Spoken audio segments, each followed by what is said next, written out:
আসসালামু আলাইকুম। কেমন আছেন? আশা করি ভালো আছেন। আলহামদুলিল্লাহ, আমিও ভালো আছি। যাই হোক, আমরা আজকে শিখব কোরিয়ান মনোবের 13 নম্বর ক্লাস। আসেন দেখি আমাদের 13 নম্বর ক্লাস কি হবে। আমরা আজকে শিখব কোরিয়ান ভাষার এস এবং স এর ব্যবহার।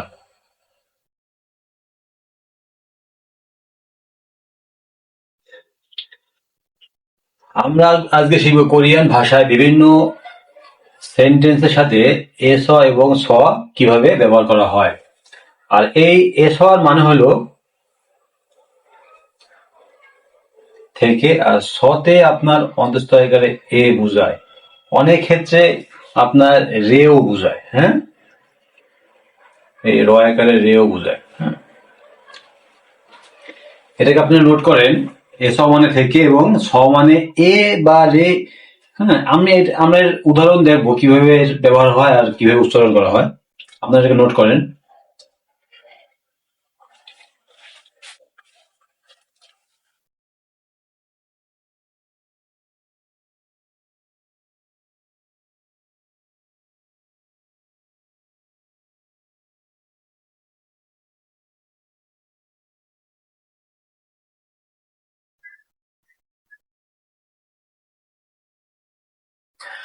সো আমরা প্রথমে দেখবো এস এর ব্যবহার।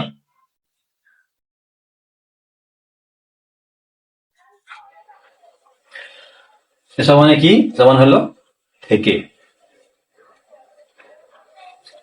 যদি আমরা এরকম ব্যবহার করি যে আমি ওইখান থেকে এসেছি বা সে ওইখান থেকে আসছে। হুম, যদি বলি যে আমি বাজার থেকে এসেছি। হ্যাঁ, যদি বলি যে আমি বাজার থেকে এসেছি, সেখানে কি বলতে দেখেন।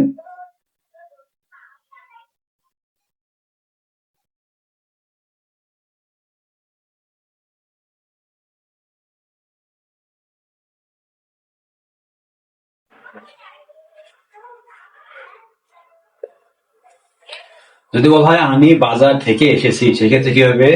জনন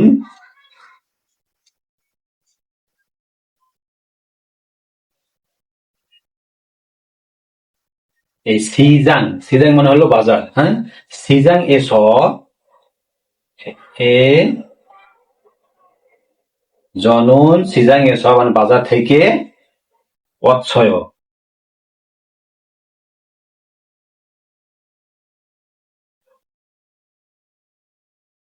অচ্ছয় মানে আমি বাজার থেকে এসেছি।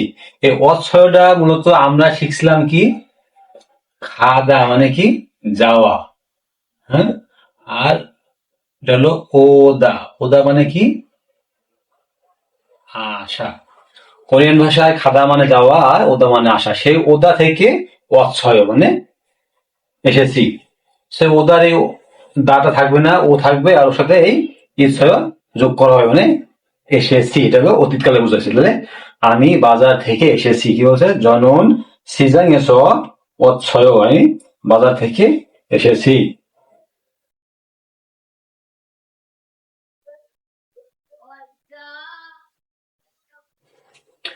সো আমরা কি বুঝলাম যে এই ওদা থেকে অচ্ছয় আসছে। আর অচ্ছয় মানে কি, এসেছি। আমি বাজার থেকে এসেছি। আপনারা লেখেন আর একটা উদাহরণ দেখেন। যদি বলা হয় যে আমি লাইব্রেরি থেকে পড়াশোনা করি। হ্যাঁ, আমি লাইব্রেরি থেকে পড়াশোনা করি। আমি লাইব্রেরি থেকে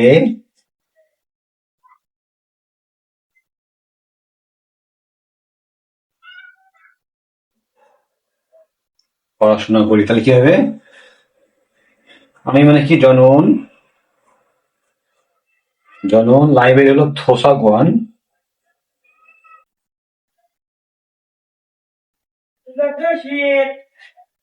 থোসাগোয়ানে서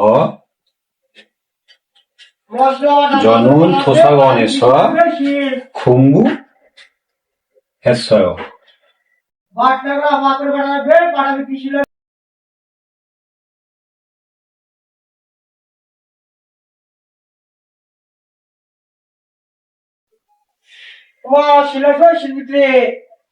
কি বলছে?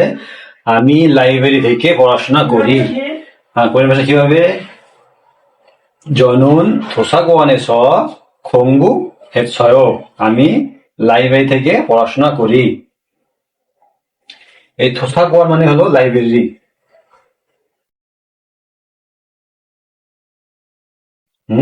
도서관 মানে হলো, এই 도서관 মানে হলো লাইব্রেরি, আর এই 공부했어요 মানে পড়াশোনা করা।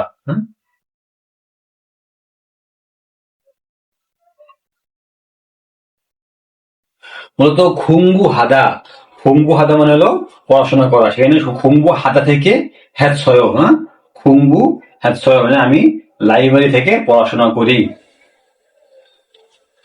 সো এই ছিল আমাদের এস এর ব্যবহার। আশা করি আপনারা বুঝতে পারছেন। সো আমরা এখন দেখব স এর ব্যবহার কিভাবে হয়। আপনারা এটাকে নোট করেন।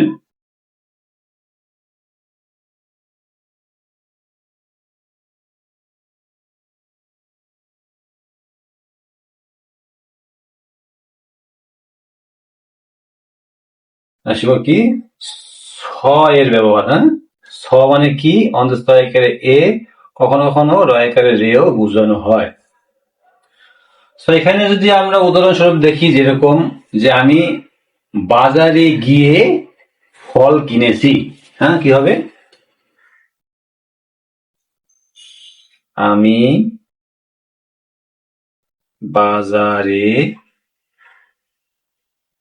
গিয়ে ফল কিনেছি। আমি বাজারে গিয়ে ফল কিনেছি, তাহলে কি হবে? জনুন সিজাং মানে বাজার,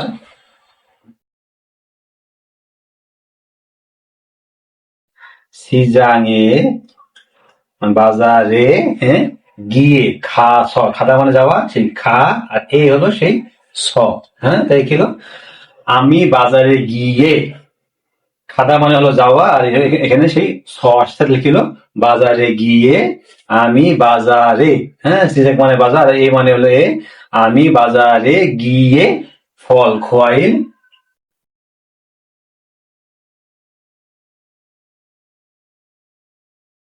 খোয়াইল সাতশয়।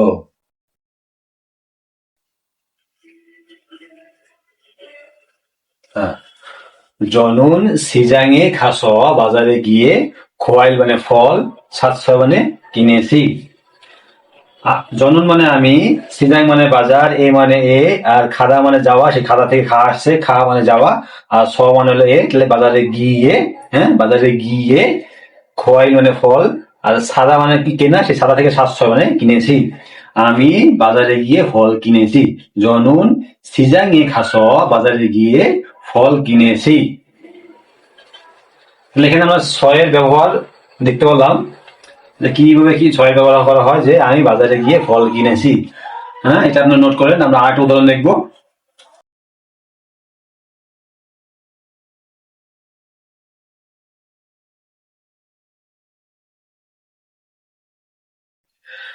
আমরা যদি লিখি যে আমি ট্রেনে করে সৌলে যাব, তাহলে কি হবে? আমি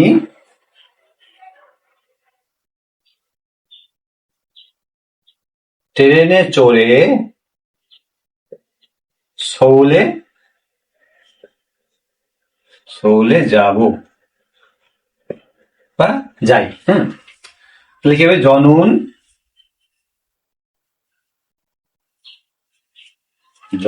ট্রেন মানে কি? খিচ্ছা, হ্যাঁ, জনন খিচ্ছায়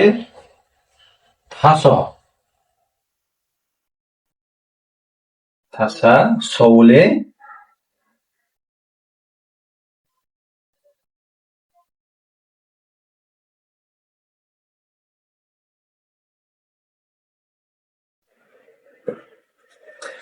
খাইও মানে যাই। হ্যাঁ, যাবো না, এখানে যাই হবে। আমি ট্রেনে চড়ে বলছে জনন মানে আমি, খিচ্ছা মানে হলো ট্রেন, খিচ্ছা আর এই যে ট্রেনে, তাহলে খিসা হে মানে ট্রেনে। হ্যাঁ, থা স, এই থাদা মানে হলো মূলত এই থা, হ্যাঁ, দা, থাদা মানে কি? হলো চড়া, মানে কোনো কিছুতে চড়া, বাসে চড়া, ট্রেনে চড়া, প্লেনে চড়া, এই চড়ার বলা হয় থাদা। আর থাদা থেকে এই দা থাকবে না, থাদা থা থাকবে শুধু।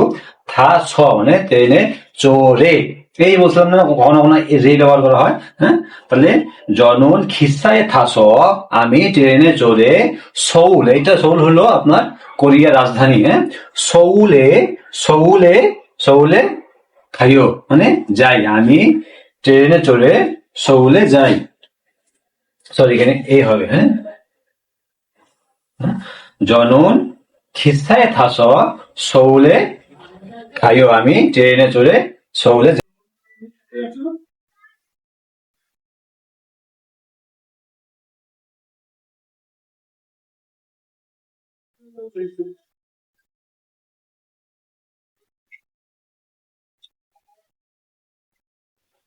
সো এই ছিল আমাদের এসো এবং স এর ব্যবহার। আশা করি আপনারা ভালো করে বুঝতে পারছেন। হ্যাঁ, কারণ এটা একটা সহজ একটা সিস্টেম ছিল, আর এটা আপনাদের মানে ভাষার ভিতরে, কথা বলার ভিতরে এই জিনিসগুলো আপনাদের এইভাবে ব্যবহার করতে হবে। এরপরে যদি আপনারা কেউ না বুঝে থাকেন, আপনাদের বুঝতে কষ্ট হয়, আমাকে কমেন্টে জানাবেন।